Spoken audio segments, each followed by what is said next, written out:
Entonces les voy a compartir la clase del día de hoy.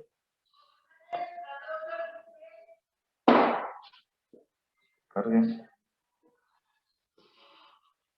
Bueno, pero espero que se hayan leído el tema un poquito. Es una patología que van a ver con mucha frecuencia porque todos los pacientes que llegan con los médicos en general llegan por dolor abdominal y muchas de las causas de dolor abdominal es por enfermedad sidopéptica y sus complicaciones. Entonces, los objetivos de la clase: hay que obtener un breve repaso de las cuestiones anatómicas relacionadas con la patología que vamos a ver, las relaciones fisiológicas con las alteraciones que se encuentran en las siguientes enfermedades, conocer las causas principales de su frecuencia, los métodos diagnósticos y obviamente aprender cuál es el mejor. Como recuerdan, para el estudio del abdomen lo dividimos en regiones. Seguramente en sus demás clases de semiología han revisado cómo se divide el abdomen: en la región epigástrica, región umbilical, hipogástrica, ilíaca derecha e izquierda, lumbar izquierda y derecha, o flancos, y el hipocóndrio derecho y izquierdo, ¿vale? Lo que nos compete ahorita es revisar un poquito el estómago y el duodeno, que son donde se asientan estas patologías. En términos generales, el estómago tiene una forma de copa, tiene un eje longitudinal de unos 25 centímetros aproximadamente, y un eje antero-posterior de 8 centímetros más o menos. Se dice que le puede caber hasta, en promedio y en un paciente normal, hasta 1,5 litros. Ajá. Pesa más o menos unos 70 gramos, 60 gramos para las mujeres, por ser un poquito más pequeñas, pero en general, en promedio, está entre 60 y 60 gramos, ¿vale? Ok. Tiene varias porciones que debemos de conocer, porque de eso depende dónde se van a encontrar las úlceras, y nosotros las vamos a clasificar de acuerdo a ello. Entonces, de acuerdo a lo que nosotros conocemos, la parte más alta del estómago se conoce como fondo, la lateral curvatura mayor y curvatura menor, y dentro de ellos corresponde al cuerpo, y la porción más pequeña, el antro pilórico y el canal pilórico, que son las porciones donde se centra la llegada hacia el duodeno.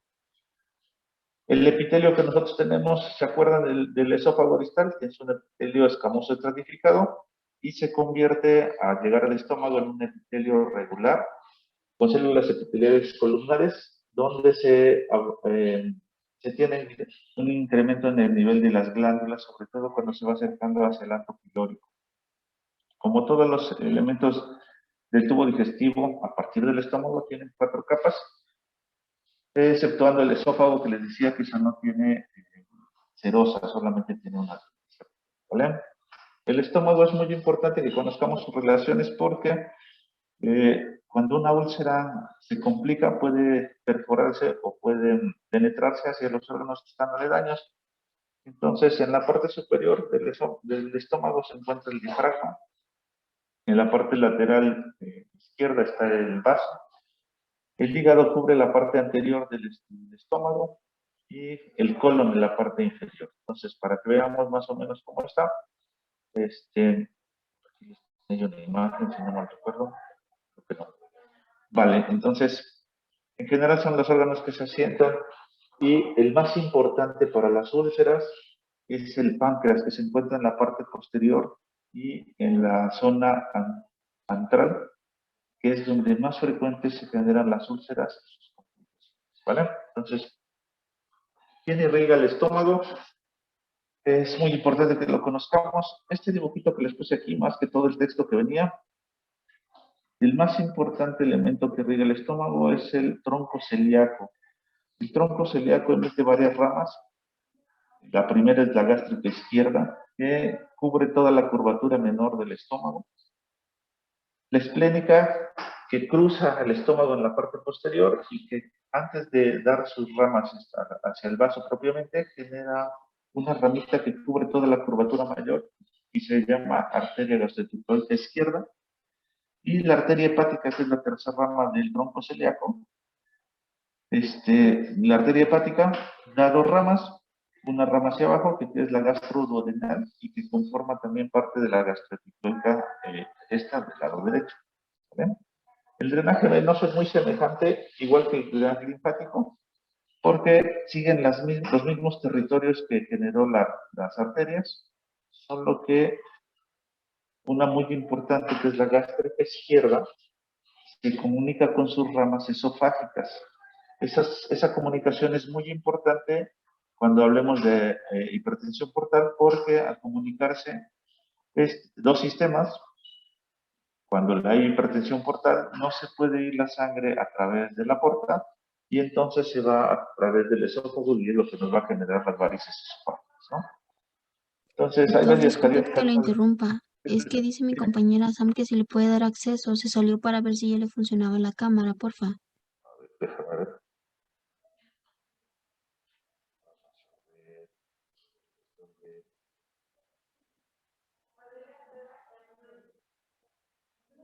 Ok, para que a ver si ya. Listo. Ok, entonces, como les decía, las cadenas ganglionares, es muy importante que conozcamos la anatomía macroscópica.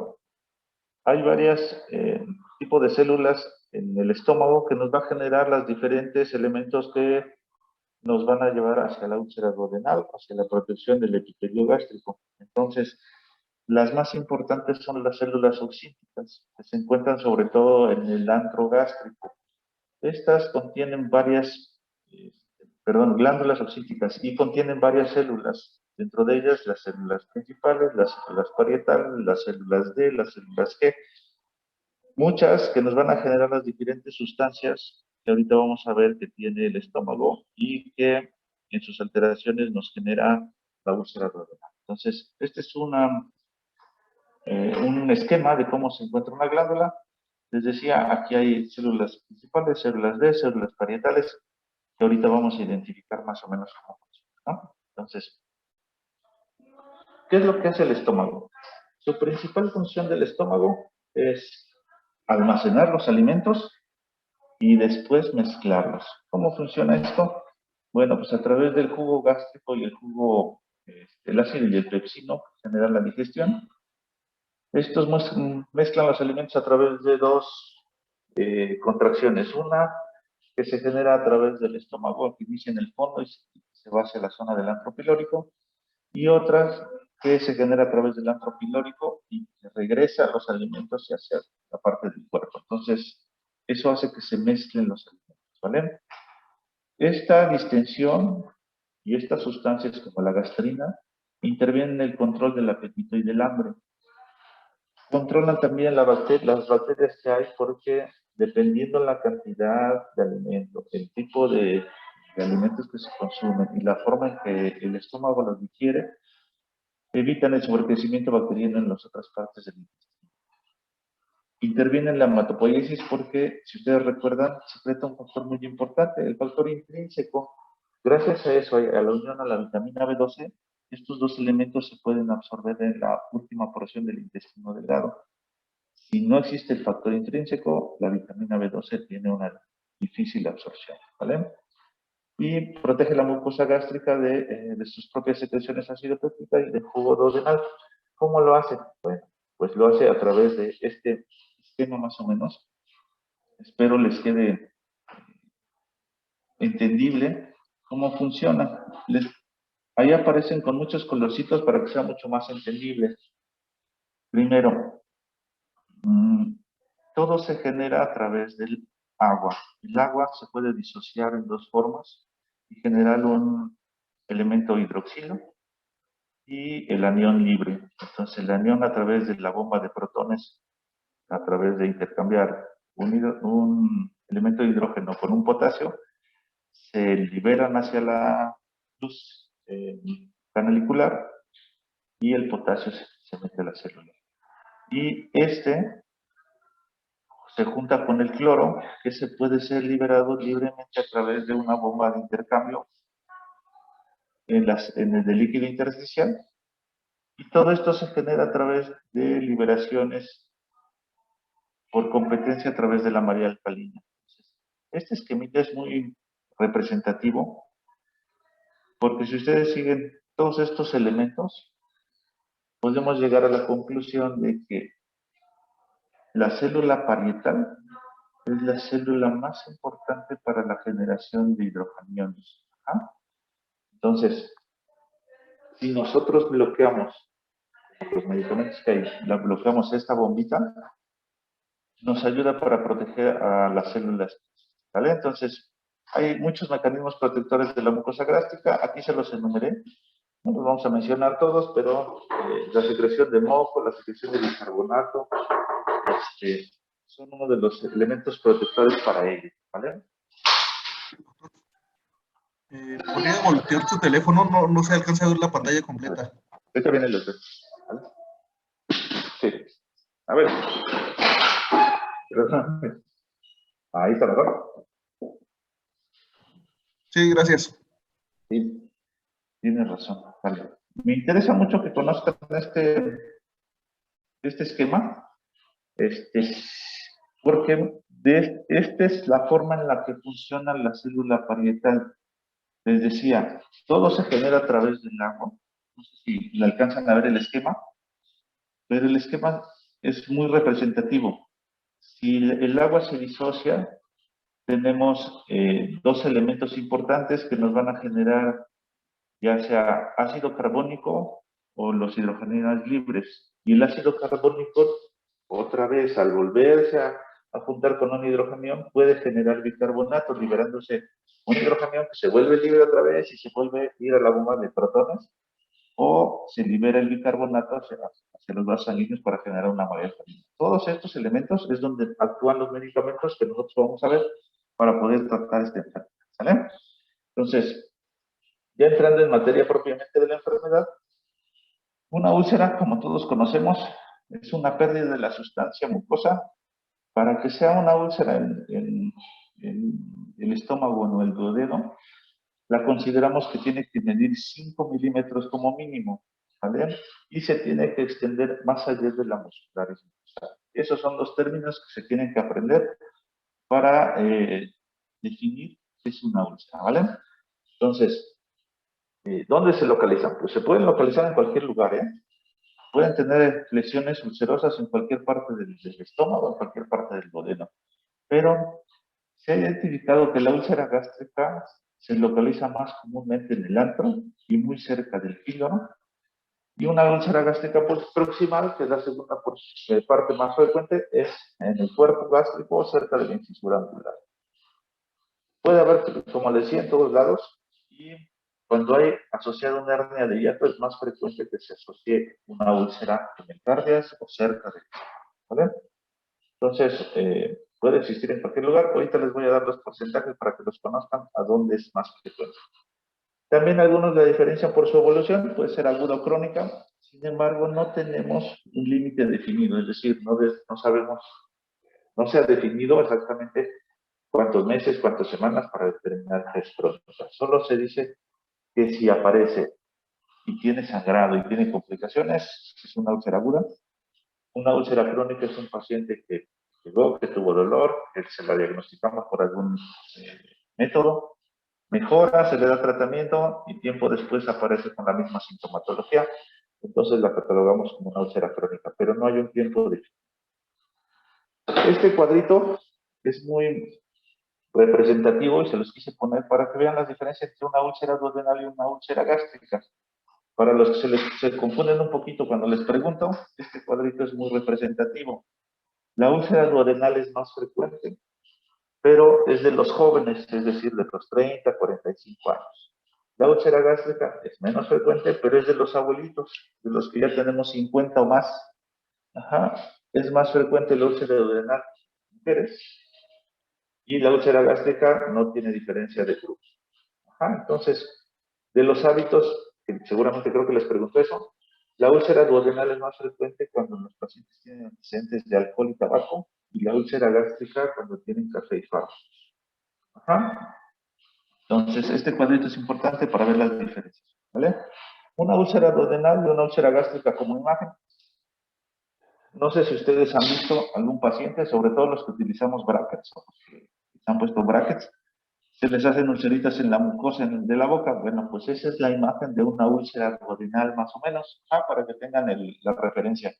Las úlceras gástricas se hacen un poquito más profundas y no tan extensas como las úlceras duodenales. ¿Vale? Creo que les puse otra imagen. No sé si la llegan a observar. Son úlceras muy pequeñitas y la de la izquierda de su pantalla es una úlcera muy grande con zona de color blanco, que es fibrosa. Pero es muy semejante a una afta de la mucosa oral para que ustedes tengan la referencia. Entonces, ¿cuál es la epipatogenia? Bueno, pues se han dicho muchas cosas de las úlceras, se han encontrado muchas investigaciones sobre qué es lo que la causa. Ya han encontrado que hay desde estrés, consumo de medicamentos, infección por Helicobacter pylori, disminución de los factores defensivos, muchas cosas. Las enumeré estas 5 porque son las causas más frecuentes que se han visto científicamente que tenemos como comprobarlo, es decir, infección de Helicobacter pylori, antecedente de consumo de AINES, aumento de la secreción ácida gástrica, respuesta inmunitaria y disminución de los factores defensivos. Son los 5 elementos que nos hacen que tengamos una úlcera duodenal o gástrica.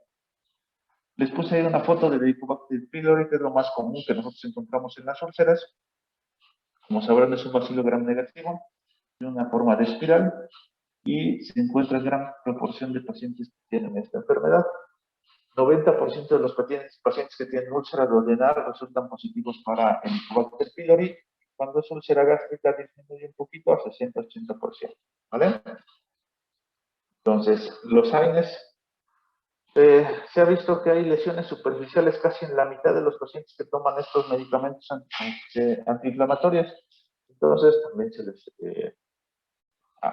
les achaca que nos ayudan para que se forme la úlcera gástrica. Esto porque genera alteración en la oxigenasa y nos genera alteraciones en las prostaglandinas, que son los elementos protectores de la mucosa gástrica. Entonces, los AINES son también un antecedente importante cuando ustedes busquen cuál es la causa de las úlceras gástricas o duodenales, ¿vale? Entonces, en cuanto a su epidemiología de las úlceras, siempre que llegue un paciente sangrando, ustedes tienen que pensar, a ver, primero, ¿en qué edad se encuentra? ¿Es muy joven? Ok, la primera presentación, la presentación más frecuente de una úlcera gastroduodenal es el sangrado. ¿Ven? Después siguen sus complicaciones como la perforación o la obstrucción. Pero en todo paciente joven que llegue con sangrado, ustedes deben de pensar que es una úlcera gastroduodenal.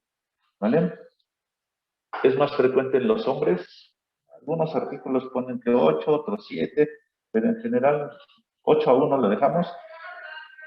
Aunque algunos dicen que cuando se van incrementando la edad, se van haciendo cada vez más parejos, pero lo que hemos visto es que no se igualan, que siempre es más frecuente en los hombres. El pico de incidencia en las úlceras gástricas, les decía que es de los abuelitos, 50, 60 años, y en las duodenales es de los, ¿vale? Entonces, les decía que les puse los porcentajes de dónde se localizan más comúnmente las úlceras. La localización más frecuente del duodeno es en el bulbo duodenal, a 90%.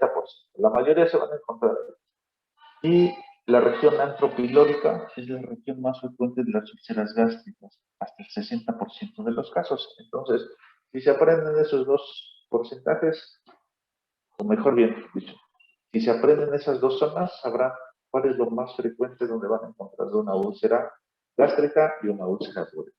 ¿Vale?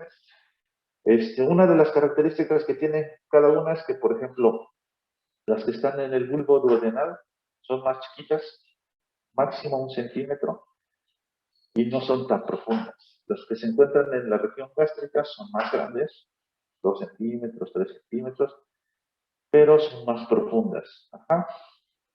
Algunas son ovaladas, otras redondas, es variable, pero sí, esas dos características me interesa que las conozcan, porque son los que diferencian una y otra, ¿vale? Les puse más imágenes, hay muchas en los libros, en internet hay muchas imágenes. Todas son muy semejantes, son unas úlceras, les repito, muy parecidas a las aftas que se encuentran en la región bucal, ¿vale? La clasificación de Johnson que les puse aquí es para que ustedes identifiquen más o menos. Bueno, este médico trató de ejemplificar dónde son más frecuentes y les puso un numerito de acuerdo a dónde son. Por ejemplo, la 1 es que se encuentran en la fisura anular y cerca de la curvatura mayor, de la menor, perdón. En el tipo 2 tienen dos, es decir, una gástrica y una duodenal. En la tipo 3 en el alto pilórico. En la tipo 4 es cerca del cárdiax y en la tipo 5 son múltiples, es decir, pueden tener tanto gástricas como duodenales, pero más de uno. ¿Ok? Es importante que nosotros diferenciemos algunas características del dolor cuando nosotros sospechamos de úlcera gastroduodenal. Entonces, por ejemplo, les decía, ¿cuál es más frecuente? La úlcera duodenal. ¿Dónde se localiza este tipo de dolor? Los pacientes lo refieren más o menos en la línea umbilical. Sin embargo, no es una diferenciación porque la úlcera gástrica también lo refiere ahí, aunque refieren que es un poquito más alto el de la úlcera gástrica que el de la duodenal. Las características sí cambian un poquito. Los de duodenal dicen que es quemante el dolor y el de la úlcera gástrica solo lo refieren como dolor, no como algo más específico. Y lo que sí nos llama mucho la atención es la forma en la que les da el dolor con la comida. En la duodenal los pacientes comen, se les quita el dolor. Pero después de que pasa un tiempo, empiezan con más dolor. Y las úlceras gástricas al revés. Los pacientes están más o menos tranquilos, pero cuando comen, tienen mucho dolor y después de que pasa un tiempo, disminuyen las molestias. Entonces, esa sí es una característica que ustedes tienen que conocer para que puedan identificar o sospechar, mejor dicho, cuál es, si es una úlcera gástrica o es una úlcera duodenal. ¿Para dónde se va el dolor? En las úlceras duodenales, como el sitio de molestia es un poquito más vago, entonces se va hacia el hipocondrio derecho, como el cinturón, hacia la región lumbar, y la úlcera gástrica es más común, pero que se fuera para el otro lado, es decir, hacia el lado izquierdo, ¿vale? Bueno, todo esto, pues como ustedes saben, y como bien lo han dicho en otras clases, el diagnóstico de una enfermedad es a través de un interrogatorio minucioso, una historia clínica minuciosa y de una revisión física muy minuciosa. Pero sin embargo, para hacer el diagnóstico complementario, pues tenemos que apoyarnos de los estudios que tenemos a la mano.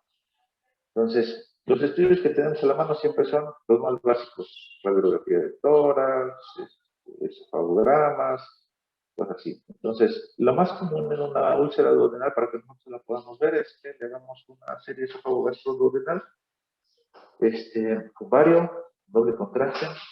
Cuando hay una úlcera grande, que está penetrada, que está perforada, la certeza diagnóstica es muy alta, más o menos del 90 al 95%.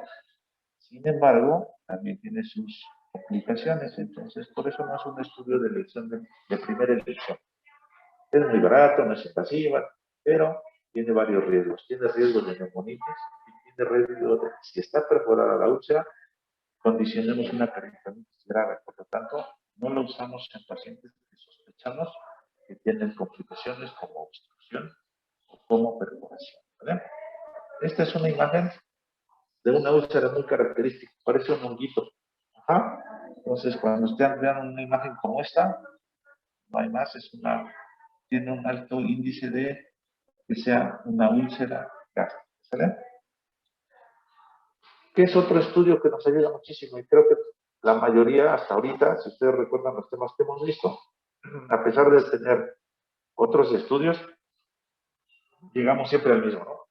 Le vamos a pedir una endoscopia. Bueno, pues en este caso es mucho más ilustrativa y necesaria porque la endoscopia nos va a determinar el tamaño, el lugar, las características de la úlcera y obviamente no tiene tantos riesgos como el encefalograma, ¿no? Vale. Por ejemplo, esta, les puse aquí una placa de tórax. Alguien me preguntaba, es que no tengo, me decía, no tengo tanta experiencia. Bueno, pues esta imagen, grábensela muy bien, porque cuando ustedes ven aire libre subdiafragmático, como es su caso, como es el caso de esta imagen, está perforado alguna parte del intestino. Puede ser el estómago, el intestino delgado, el colon, lo que sea. El que vean aire libre subdiafragmático significa que hay aire donde no debe de estar, por lo tanto es una urgencia quirúrgica, ¿vale? Observen bien la delimitación de los diafragmas y cómo se observa el aire fuera de los pulmones, y se observa esta línea blanquita que es el diafragma y abajo se observa aire. A eso le llamamos aire libre subdiafragmático, ¿sale? Vale, entonces, les decía de la endoscopía. La endoscopía es el primer método de apoyo diagnóstico. Como les decía, nos ayuda un montón porque la observamos, porque vemos si sangra, porque le podemos hacer coagulación en ese momento, porque le podemos tomar biopsia. Entonces, es el estudio de elección para el diagnóstico de las úlceras gastroduodenales, ¿vale? Hay que grabarse eso muy bien.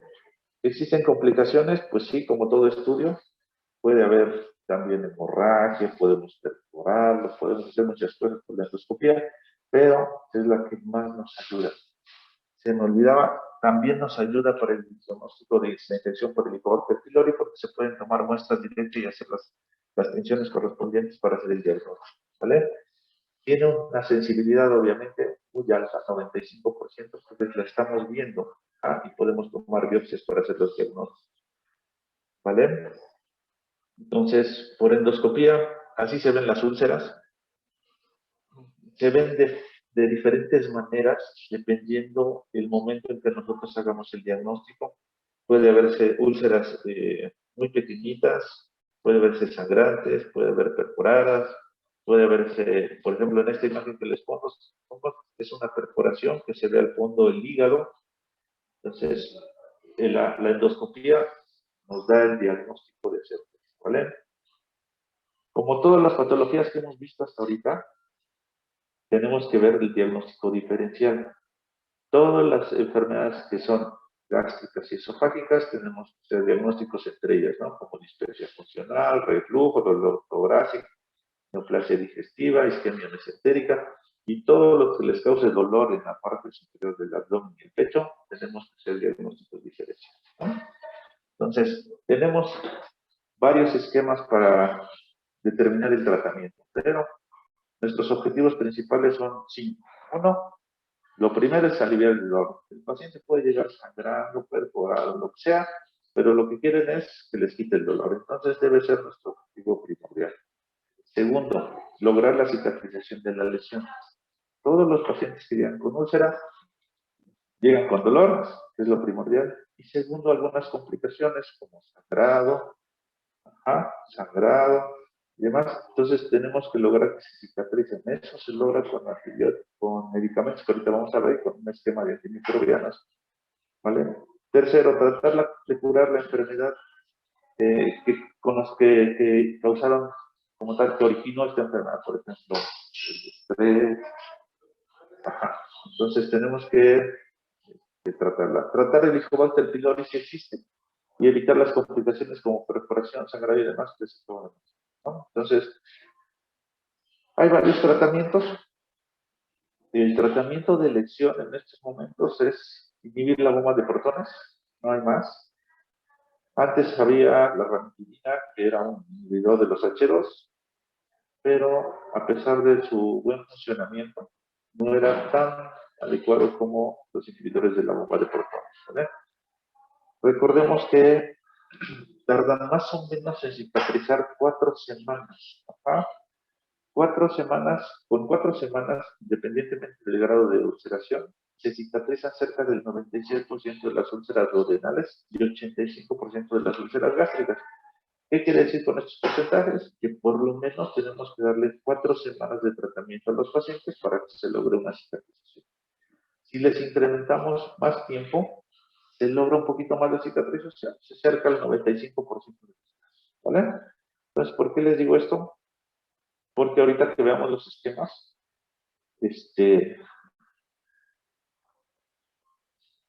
estos esquemas. Entonces, Son esquemas de erradicación del Helicobacter pylori. Si se acuerdan, muchos de los pacientes que tienen úlcera gastroduodenal tienen Helicobacter pylori. Entonces se ha visto que cuando nosotros damos un esquema de erradicación, mejoran radicalmente los síntomas de estos pacientes. Entonces, ¿cuáles son esos esquemas? Se dividen en primera, segunda y tercera línea, dependiendo de lo que nosotros le vayamos a ofrecer al paciente y dependiendo si son alérgicos o no a la penicilina. Entonces, si no hay ningún inconveniente para darles estos medicamentos, estos dos esquemas son los más adecuados para ellos. Se les tiene que dar o triple o cuádruple esquema. Uno es que le demos un inhibidor de la bomba de protones, el que ustedes quieran, omeprazol, pantoprazol, lansoprazol, amoxicilina combinado con claritromicina. Esto, el inhibidor de la bomba de protones, por 4 semanas y la amoxicilina y la claritromicina por 2 semanas. O si quieren un esquema cuádruple, los mismos medicamentos y agregarles metronidazol. En México, este esquema con metronidazol no es tan efectivo, porque como ustedes saben, utilizamos para todo el metronidazol. Si les duele la pancita, les dan metronidazol. Si tienen diarrea, les dan metronidazol. Entonces, este esquema no es tan efectivo. Por eso es que nosotros les recomendamos amoxicilina con claritromicina y un inhibidor de la bomba de protones. Si por alguna razón toman alguna endoscopía o alguna muestra para el Helicobacter pylori y no se ha logrado erradicar, podemos ocupar alguno de estos dos métodos, levofloxacino con amoxicilina o incluir tetraciclina con, ¿vale? Cualquiera de estos esquemas funciona bien. La mayoría con el primer esquema es suficiente, ¿vale? La mayoría tiene un buen pronóstico, sobre todo cuando se hace el diagnóstico temprano y no hay mayor otra complicación. Sin embargo, como les decía, las complicaciones de esta enfermedad pueden ser tan graves como hemorragia, perforación o la obstrucción, ¿vale? La hemorragia es la más frecuente y además es la complicación con una tasa más alta de morbilidad y de mortalidad, obviamente. ¿Ok? Yo les decía, todo paciente que llegue con sangrado y que es joven, hay que sospechar en úlcera gastroduodenal. ¿Por qué? Porque en cuanto a su frecuencia, el 50% de las hemorragias digestivas están provocadas por una úlcera de este tipo, ¿vale? Algo que tenemos que tener en cuenta, afortunadamente, el 80% de estas hemorragias se curan solitas. Es decir, no requieren ningún tratamiento más que inhibidores de protones. Después de un tiempo, usted se dirá la erradicación con el Helicobacter pylori, ¿vale? Entonces, creo que por ahí venía una pregunta en su examen. El 80% de las hemorragias cesan espontáneamente, no requieren ningún tratamiento, ¿vale? La mortalidad, aun cuando es alta, 2 al 10% de los casos, sobre todo en pacientes que no se tiene el diagnóstico de certeza de una úlcera acidopética, porque se puede confundir por sangrado de tubo digestivo, por varices esofágicas o complicaciones de la enfermedad portal, ¿vale? Yo tengo una Okay. Te escucho. Para el tratamiento, después de que se cumple el esquema que nos presentó anteriormente, Ajá. ¿debe Sí. tener ya algún fármaco de mantenimiento, como algún inhibidor de bomba de protones? ¿O una vez que se acaba ya no se toma nada más? Mira, estos esquemas que le presento es para erradicación, se llama así, erradicación del Helicobacter pylori. ¿Ok? Estos esquemas deben de durar 4 semanas para determinar si fueron efectivas la erradicación del Helicobacter pylori. Lo que no estamos viendo a través de estos esquemas es el tratamiento a largo plazo. Es decir, si el paciente ya se le curó la úlcera, tenemos que quitar los elementos que causaron ella. Por ejemplo, si tienen antiinflamatorios de por vida, seguramente les va a volver a dar una úlcera péptica. Entonces tienes que protegerlos con una bomba de protones, un inhibidor de bomba de protones. Si se lo retiras y te estás quitando el factor que desencadena esta enfermedad, pues no tienes que cubrirlos con los inhibidores de la bomba de protones. No sé si me explico. Sí, doctor. Gracias. Ajá. Vale. Entonces, hemorragia Bueno, pues lo común es que lleguen muy malitos. Lleguen con shock hipovolémico, que lleguen hipotensos, que lleguen mal. Ajá. Pero les decía, afortunadamente, la mayoría de las úlceras se dan espontáneamente. Solo hay que darles tratamiento de apoyo, hidratarlos, transfundirlos. Y solo del 10 al 20% de los casos tenemos que hacer un procedimiento mayor para poder contener ese nivel. Estas hemorragias se clasifican de acuerdo a Forrester en si es activa, reciente, pues ya no saben. Entonces, la mayoría los encontramos en pacientes que no sangran, afortunadamente, cuando nosotros les hacemos la endoscopía. Pero también puede ser que encontremos que haya un coagulito o que veamos el vaso a través de la endoscopía y eso la clasifican como reciente. Y afortunadamente, muy poquitos de los casos encontramos que haya un sangrado activo y eso puede ser a través de que se vea el sangrado propiamente o que le llamen como goteo. Ajá. Pero esta es una clasificación para que ustedes la identifiquen, se llama clasificación de Forrest para las endoscopías altas, ¿vale? El diagnóstico, como yo les había mencionado, la endoscopía, no hay de otra. La única forma de saber cómo está una úlcera es a través de una endoscopía. Y cuando les llega un paciente con sangrado de tubo digestivo que sospeche que es una úlcera gástrica o duodenal, hay que ponerles lo único que tenemos por ahí, inhibidores de la bomba de protones, ya sea omeprazol o pantoprazol, y después dejarlos en infusión para que puedan mantenerse, ¿vale?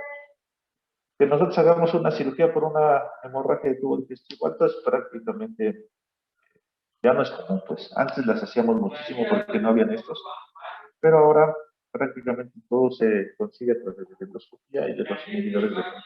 Entonces, entrar a buscar una úlcera duodenal a través de la endoscopía prácticamente ya no se hace, ¿no? Entonces, factores pronósticos, pues obviamente si son muy abuelitos, entre más abuelitos sean, la mortalidad es mucho mayor. Que tengan otras enfermedades como diabetes, hipertensión, enfermedades hepáticas y demás, pues tienen mayor pronóstico. Si el paciente llega en choque, o si llega una inestabilidad hemodinámica muy grave, pues obviamente el pronóstico es peor. Ajá. El tamaño de la úlcera, les decía que lo común es que sean relativamente pequeñas, 2 centímetros, 3 centímetros, pero si nos encontramos una úlcera muy, muy grandota, pues el pronóstico se va ensombreciendo, ¿vale? O si la hemorragia es reciente o está sangrando, el pronóstico también es peor, ¿vale? Eso es si está sangrando, pero no todas sangran. Una gran proporción de pacientes también se perforan. Y estos puede ser una perforación libre o una perforación a otro órgano. Si es una perforación libre, se denomina así, literalmente perforación, y si se perfora hacia un órgano, se llama que es una úlcera penetrada, ¿vale? Es más común en el estómago, más o menos en el alto gástrico un 20% y en el cuerpo gástrico otro 20%, ¿vale? Sin embargo, las del duodeno, que están en el tenor de un 60%, son mucho más complicadas porque el duodeno tiene menos irrigación propia. La mayoría de los órganos tiene arterias que podemos mover, ligar, y otras arterias se ocupan de su irrigación, pero en el duodeno no lo podemos mover con tanta facilidad y si lo movemos liberamos muchas arterias que terminan sacrificándose y por lo tanto ocasionando isquemia de este órgano, ¿vale? Entonces, ¿cuáles son las manifestaciones clínicas? Pues dolor, mucho dolor. Ajá. El antecedente de una úlcera péptica, de sangrado, de dolor crónico, pero el paciente llega con muchísimo dolor de forma súbita. Esa es la característica de una perforación de úlcera gástrica. Siempre les menciono que los pacientes que tienen dolor tenemos que evaluarlos a lo mucho por 6 horas. Todo dolor que tiene 6 horas o más es quirúrgico hasta no demostrarlo. Entonces, dentro de las primeras 6 horas tenemos que evaluar qué es lo que sospechamos del dolor, si tiene apendicitis, colecistitis, si es gastritis, si no. Pero si ese dolor pasa de ese tiempo, lo más probable es que sea quirúrgico. Y eso, como ustedes bien lo saben, una historia clínica detallada y una exploración física bien efectuada nos puede dar el diagnóstico de eso, ¿vale? Les vuelvo a mostrar otra placa con aire libre subdiafragmático. Es muy característico, pero también es muy común que a veces no lo vean. Entonces, observen muy bien del lado derecho cómo se ve la diferenciación del pulmón, una línea blanca que es el diafragma y luego una burbuja color negro que es el aire libre subdiafragmático. Entonces, esa imagen, por favor, grábensela. Siempre que vean una placa con aire libre subdiafragmático, es quirúrgico el paciente hasta no demostrarlo. ¿Vale? Existen excepciones, por ejemplo, si un paciente se operó de apendicitis o de colecistitis, algo que le abrieron la pancita, y ustedes le toman una placa al siguiente día, van a tener aire libre subdiafragmático, pero no significa que esté perforado o algo, sino que fue por el aire que fue durante la cirugía. ¿Vale? Vale, hay varios signos, sobre todo para el dolor, como cuando buscamos apendicitis, colecistitis y demás. El signo de Bloomberg, que es cuando nosotros presionamos y luego liberamos súbitamente, los pacientes refieren muchísimo dolor cuando están perforados. El tratamiento de esta perforación, bueno, pues afortunadamente ya ha disminuido. A ustedes ya no les tocará, yo creo que ver ninguna, pero cuando me tocó algún tiempo ver como estudiante, hacíamos secciones del vago y hacíamos resecciones del estómago porque los pacientes tenían complicaciones por las úlceras. Pero ahora afortunadamente y se puede hacer resección plástica, resección duodenales a través de cirugía abierta o cirugía laparoscópica, que es el tratamiento más adecuado para esta complicación. Y les decía, cuando la úlcera no se perfora de forma libre, no es libre la perforación, está perforada pero es hacia un órgano, entonces se le llama que es una úlcera penetrante. Y decía que es muy importante la relación con el páncreas, el hígado, porque son los órganos que se encuentran cerquita y cuando una úlcera se perfora, es muy común que lo selle el páncreas o el hígado, ¿vale? Entonces, a eso nos referimos con una úlcera gástrica que se encuentra penetrada, es decir, abarcó todas las capas del estómago, pero el fondo es un órgano adyacente, puede ser que sea el páncreas o el hígado, ¿vale? Ajá, son imágenes. Obviamente les decía, el tratamiento, el diagnóstico siempre es por exploración física y si hay oportunidad de la endoscopía, pues excelente, con eso nos va a dar el diagnóstico de certeza. Y el tratamiento, pues el tratamiento siempre es quirúrgico. ¿Vale? También puede haber obstrucción cuando tienen muchas úlceras, tardan mucho tiempo, se les da tratamiento, mejoran, se cierran, hacen cicatrización, condicionan estenosis, sobre todo en la región del antro pilórico, y por lo tanto es el responsable del 80% de las estenosis pilóricas en los adultos. Ajá. Y condicionan que se vean así. Se llena, por ejemplo, en este estudio se llena de medio de contraste todo el estómago, pero al final no pasa. Entonces, es una estenosis. Ustedes deben sospechar en pacientes que son adultos, que tienen antecedentes de gastritis, úlcera péptica, con tratamiento de larga evolución con inhibidores de bomba de protones o algún otro medicamento para la gastritis, y que no pasa que tengan obstrucción. La probabilidad es muy alta de que tengan una estenosis por enfermedad acidopética. ¿Vale? ¿Qué más? El tratamiento, les repito, igual que todas las enfermedades acidopépticas, el tratamiento es quitar lo que les causa estas enfermedades. Lo más común que se puede quitar son los inflamatorios. Ajá. Y el tratamiento, pues el tratamiento es quirúrgico. ¿Vale? Bueno, hasta aquí, preguntas, dudas.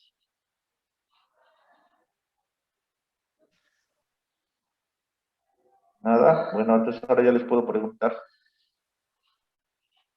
¿No?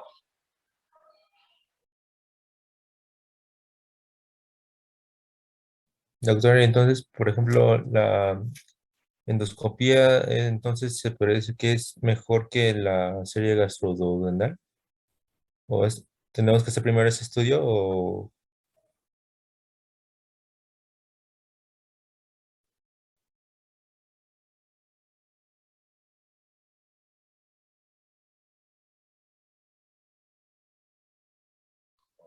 Ya está.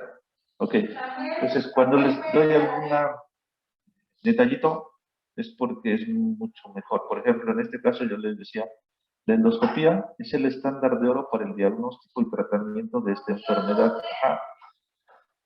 Hay estudios menores, por ejemplo, la radiografía de tórax que nos ayuda, por ejemplo, a una complicación, como les decía, el aire libre subdiafragmático, pero no nos va a dar el diagnóstico de la úlcera.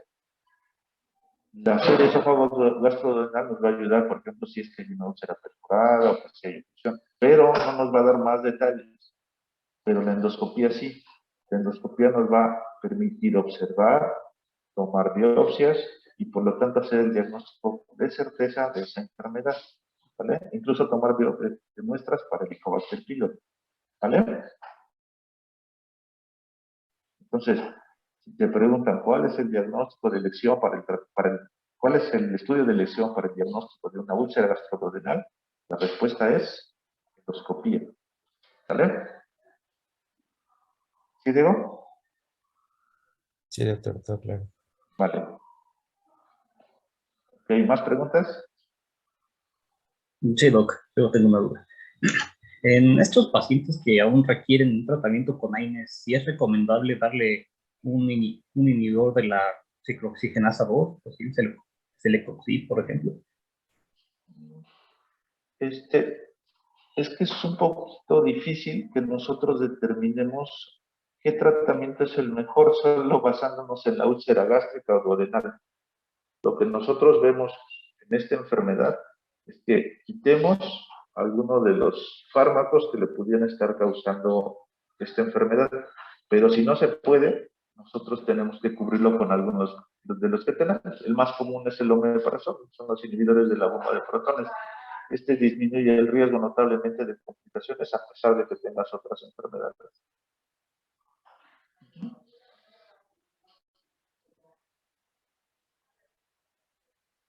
¿Vale? Bueno, creo que nos quedan muchos minutitos. Ok, les voy a compartir el examen que hicieron hace ratito. Ajá. Y ustedes me van a decir qué preguntas son las que se les complicaron, ¿les parece? Sí, doctor. Bien. Vale, espero que a ver si se saben las respuestas.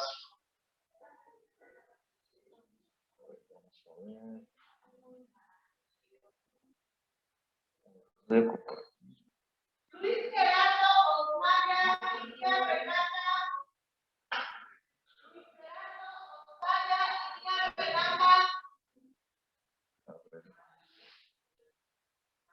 Con lo que acaban de ver. La irrigación del estómago está dada principalmente Tronco celíaco. Tronco celíaco. por el tronco celíaco, exactamente. Acuérdense que el tronco celíaco da 3 ramas. La esplénica, la gástrica izquierda y la hepática. La gástrica izquierda, la curvatura menor. La hepática da la gastroduodenal, que conforma parte de la gastroenteritis izquierda.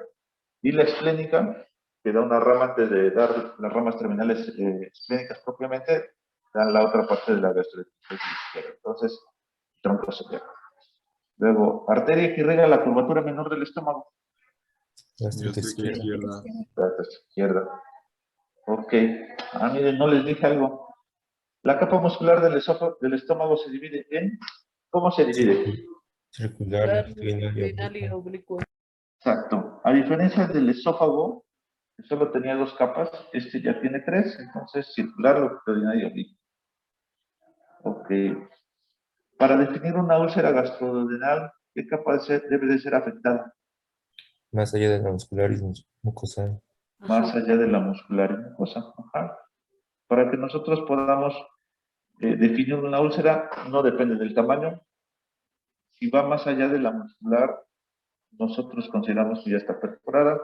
No importa la capa, entonces la correcta es más allá de la muscular de la mucosa. ¿Sale? La úlcera más frecuente es... Duodenal. Duodenal. ¿Se acuerdan que les puse un cuadrito? Ese cuadrito decía que es más frecuente en la duodenal. ¿Vale? El Helicobacter pylori es asociado más frecuente a Duodenal. ¿cuál de todas esas? Úlcera duodenal, efectivamente. ¿Es asociado a cáncer de esófago el Helicobacter pylori? A ver, Wendy, ¿tú qué diste la clase?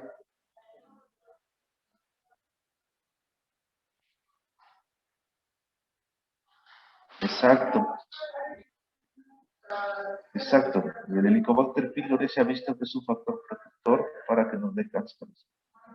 Más frecuente es úlcera ¿Por qué, duodenal. doctor? No sabemos, afortunadamente. Pero se ha visto que más que un factor protector, porque no se ha asociado, lo que han asociado los que se dedican a la investigación es que los pacientes que tienen cáncer de esófago no tienen el Helicobacter pylori. Entonces es una relación inversa, por lo cual se cree que los pacientes que tienen el Helicobacter pylori disminuyen la incidencia de cáncer de esófago. Pero no se sabe exactamente por qué. Por lo menos no con certeza.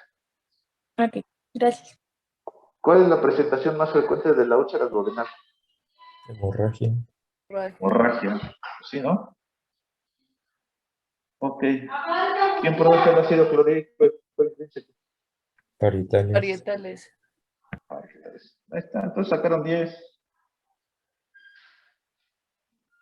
Vale. ¿Cuál es la región más frecuente de aparición de úlceras? La antropilórica. Pilórica. Propilórica. Y los casos clínicos que por ahí me dijeron que estaban difíciles.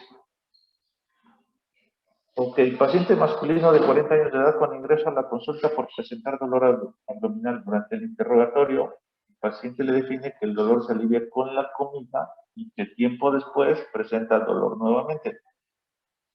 ¿Cuál quedamos que era? Úlcera duodenal. Duodenal. ¿Y la gástrica cómo es? Aquí dice después de la comida. Sí, la gástrica. Que dijo que es Sí. en personas más grandes, ¿no? Y en jóvenes de edad, ¿no? Algo así. No. Vale, pero aquí, más que la edad que tenían que ver, que también es importante, es la característica del dolor. El dolor que se alivia con la comida y que tiempo después de la comida presenta dolor, ¿cuál es? ¿La duodenal o la gástrica? Duodenal.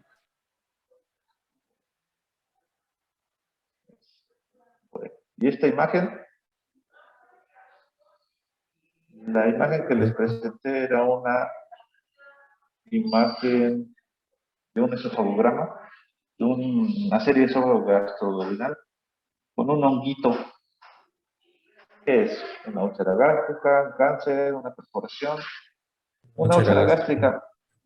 Esta imagen, esta imagen también es sospechosa de cáncer, sobre todo por la localización, pero con este estudio no podemos determinarlo, por lo tanto, es una úlcera gástrica. ¿Vale? El esquema de erradicación del Helicobacter pylori, ¿cuál es el más adecuado?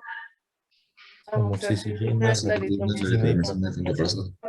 Ok, amoxicilina, claritromicina por 2 semanas y pantoprazol por 4 semanas. ¿Vale? Acuérdense que las úlceras con 4 semanas, casi el 90% están curadas y con 8 semanas hasta el 95%. ¿Vale? En cuanto a las complicaciones, usted sabe que la hemorragia por úlcera gastroduodenal. cesan espontáneamente. Ok, acuérdense, hasta el 80% no requieren ningún tratamiento y dejan de sangrar solitas. ¿Vale? ¿Qué es esta placa? Una perforación de víscera hueca. Es una perforación de víscera hueca. Es aire libre subdiafragmático. Les decía, esta imagen, grábensela muy bien. Está el pulmón, una línea blanca que lo delimita y luego una imagen sugestiva de aire. Entonces, esto es una perforación de víscera hueca hasta no demostrar. Luego, paciente femenino de 70 años de edad que acude a su consulta por presentar pérdida de peso acompañada de dificultad para la devolución de líquidos sólidos. usted sospecha de cáncer de esófago. ¿Cuál es la estirpe más frecuente? El adenocarcinoma. El adenocarcinoma. ¿En los güeritos o en los morenitos es más frecuente el adenocarcinoma? ¿Se acuerdan? ¿Ya se les olvidó? Se dice que no hay una diferencia en razas, pero se ha visto que el adenocarcinoma es más frecuente en los blancos. ¿Vale? Paciente masculino de 30 años de edad que ingresa a urgencias por presentar neumonía por aspiración. Lo consultan a usted ante los signos de pérdida de peso, disfagia y regurgitación. Cuenta con un antecedente de cirugía antirreflujo y trae consigo manometría externa donde refiere estenosis del esfínter esofágico inferior.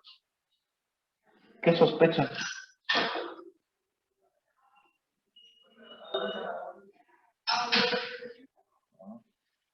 A ver. Diego, ¿tú te dices algo de ello?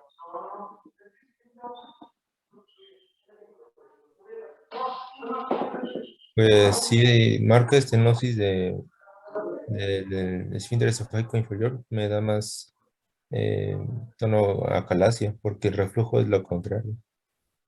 Ok, a ver, acalasia. Ajá. A ver, Wendy, ¿tú qué dices cáncer?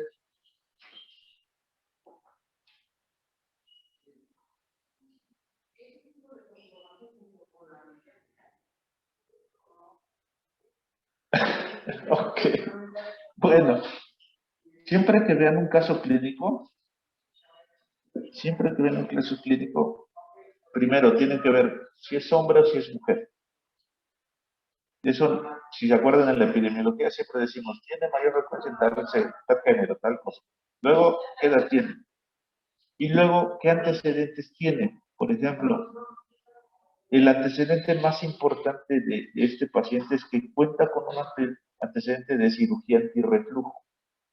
Si se acuerdan, una de las complicaciones de la cirugía antirreflujo es que le esté tan apretado que asemeje una calasia. Entonces, acalasia tiene que tener, no tiene que haber antecedentes de cirugías, por lo menos no en la unión esofagogástrica. Tiene que tener hipertonía del esfínter esofágico inferior con alteraciones de la motilidad del esófago. ¿Ah? Y por ejemplo, en este caso, dice que tiene un antecedente de cirugía antirreflujo. ¿Qué es lo más frecuente? Que esté estenosada por la cirugía antirreflujo. ¿Vale? Entonces, creo que está muy fácil. Yo creo que está muy fácil el examen, ¿no? Bueno, después en clase ya es más fácil. Ah, pues si lo hubieran estudiado hubiera estado fácil. Bueno.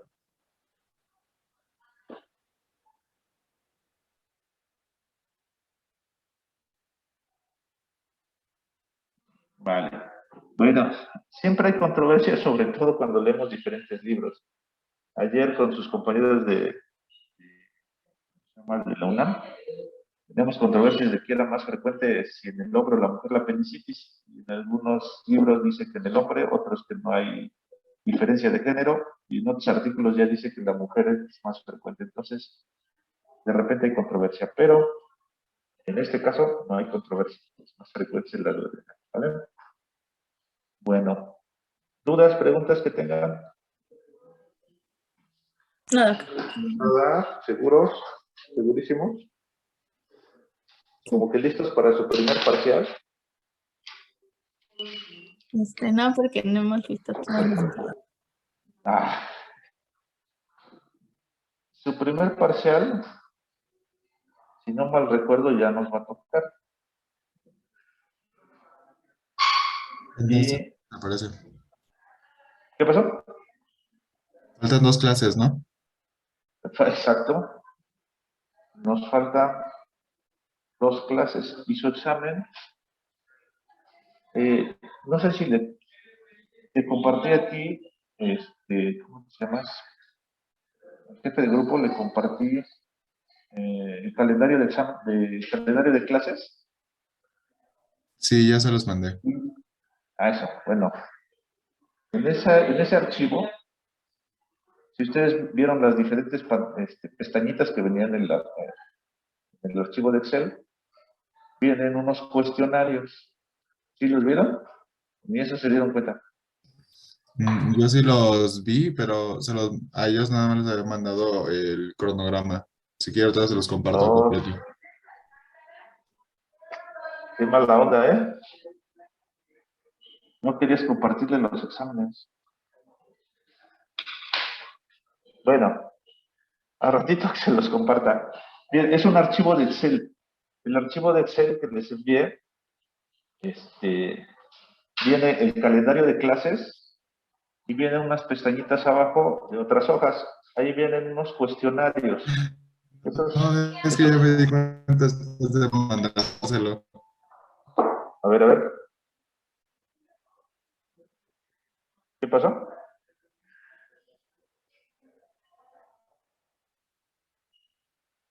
Bueno, el archivo que le envié a su compañero, el archivo de Excel, viene en la primera parte el calendario de sus clases y en otras pestañitas vienen algunos cuestionarios, vienen clasificados como primer parcial, segundo parcial y examen final.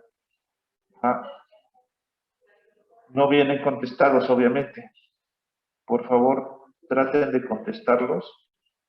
Si tienen alguna duda, pregunta, me dicen, sobre todo cuando ya se va acercando el examen. Porque si ustedes contestan esos cuestionarios, seguramente van a tener la suficiente información para poder contestar el examen que les voy a hacer en el primer parcial. ¿Vale? Y si hay dudas, todavía tenemos tiempo para despejarlas. ¿Ok? Pues al ratito que su compañero les envíe ese archivo, la revisan y revisan las preguntas. Si hay dudas, preguntas, si hay alguna que no saben y demás, lo aclaramos, ¿vale? Para que tengan la información necesaria y no tengan ningún inconveniente en su examen. ¿Va? Sí, doctor. Gracias. Doctor, Vale. gracias. ¿A quién le toca la próxima clase?